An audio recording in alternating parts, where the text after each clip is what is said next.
¿Cómo están mis queridos y estimados estudiantes? Reciban un cordial y afectuoso saludo por parte del economista Washington Eduardo Alonso Aldaña. En esta semana, lo que corresponde a la materia de emprendimiento y gestión, nos toca analizar el siguiente tema: recopilación de datos. ¿Y qué es la recopilación de datos?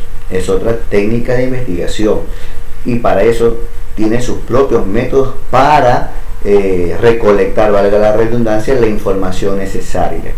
¿Y cuáles son estos métodos? La entrevista personal, la entrevista telefónica, el cuestionario, la observación, la encuesta online, los grupos focales y también los trabajos en partner, ¿verdad?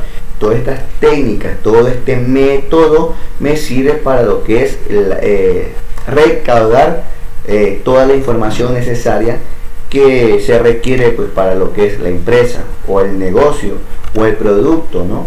Pero dentro de lo que es la recopilación de datos tenemos dos cosas que son muy importantes tenerlas en cuenta, que son las hipótesis y son las variables.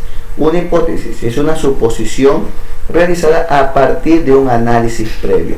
Es más o menos cuando yo pronostico algo, ¿verdad? Es cuando un hecho todavía no ha sido comprobado, ¿verdad? Generalmente son los pronósticos deportivos, generalmente también con lo que es pronóstico del tiempo, generalmente se trabaja con eso, ¿verdad? Son hipótesis, hay que comprobarlas. Las variables es un factor que puede modificarse aplicando a diferentes individuos. Entre más variables tenga mi encuesta, va a ser mucho mejor la información al momento de la recopilación y al momento de encontrar la interpretación necesaria y también de sacar nuestras propias conclusiones, ¿verdad? ¿Cuáles son los pasos para determinar el tamaño de la muestra? La identificación del universo con el mayor grado de detalle, es decir, entre más variables tenga mi encuesta, mayor va a ser el grado de satisfacción que voy a tener como empresa para saber la aceptación de mi producto en el mercado, ¿verdad? O qué es lo que tengo que modificar para que mi producto sea o que tenga una acogida, ¿verdad? Que uno espera, ¿verdad? La esperada, valga la redundancia. La identificación del margen de error que tolera la encuesta. Recuerden que todas las encuestas o encuestadoras generalmente manejan el rango del 4%, ¿verdad? Esto generalmente se lo realizaba, ¿verdad? Se lo realiza generalmente cuando estamos en campañas políticas, al momento de saber la aceptación generalmente de ciertos personajes o de ciertos precandidatos a cualquier puesto, ¿verdad?, gubernamental. La identificación del nivel de confianza que desea para la investigación, es decir, las variables, ¿verdad? Entre más variables, vuelvo a repetir, es más confiable la información. Generalmente esto también se identificaba hace más de 3 años atrás.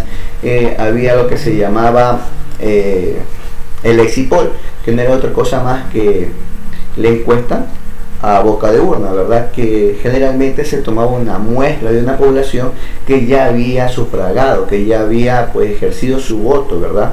O su derecho al sufragio, al voto, ¿verdad? Entonces venían pues ciertos personajes de encuestadoras y le preguntaban a uno por cuál o tal candidato votó.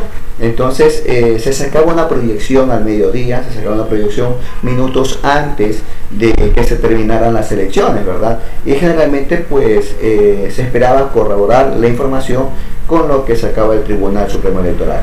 Generalmente si había ese rango, ¿verdad?, del 4% de error. Muy bien, pero la muestra en general es la proporción de la población.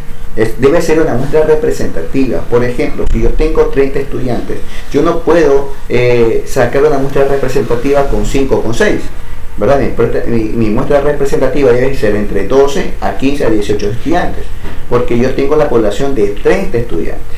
Muy bien, así mismo, si yo hago una encuesta de 200 personas o para 200 personas, mi muestra representativa tiene que estar en un rango de 90 a 120 personas. ¿Y para qué me sirve saber la muestra representativa? Es para no caer en los errores comunes de recolección. Es decir, los datos incorrectos o inventados. Generalmente hay muchas personas que cuando van a le damos que llenen alguna encuesta, generalmente lo hacen por llenar, ¿verdad? Y a veces estos datos también nos sirven y nos confunden al momento de sacar nuestras propias conclusiones de nuestro producto, ¿verdad? Las preguntas mal formuladas, generalmente nosotros en las encuestas se formulan preguntas que no tienen relación con el producto, o generalmente preguntas que no tienen ni pies ni cabeza, como se decidió, y esas son las preguntas que generalmente son contestadas ambiguamente, ¿verdad? Tamaño de la muestra mal seleccionada, como les digo, si yo tengo 200 personas que han hecho una encuesta, yo no puedo tomar de 30 personas la muestra, ¿verdad? Si he hecho yo una encuesta de 200, vuelvo a repetir, entre 90 y 120 será mi representatividad como muestra. Personas que con criterios preestablecidos. Esto quiere decir que las personas que que va a realizar la encuesta debe de saber qué es lo que va a realizar. ¿Para qué queremos que llene esa encuesta? ¿Verdad? Para no tener ese error de los datos incorrectos o datos inventados. Preguntas no contestadas, o sencillamente la tomamos como conclusiones, ¿verdad? La tomamos como un resultado que también debe de ser tomado. Y esos son generalmente los errores al momento de hacer una proyección o un mejoramiento de nuestra calidad o de nuestro producto, ¿verdad? O de la aceptación de nuestro producto en el mercado. El informe de investigación del campo debe de tener lo siguiente: el informe de campo. Resumen ejecutivo, el objetivo de la investigación, los antecedentes del emprendimiento, cómo se diseñó la encuesta, cómo se aplicó, el tamaño de la muestra, el resumen de los datos investigados y la conclusión y las recomendaciones de la investigación, ¿verdad? Todo eso debe tener, ¿qué cosa? El informe de investigación de campo. Muy bien.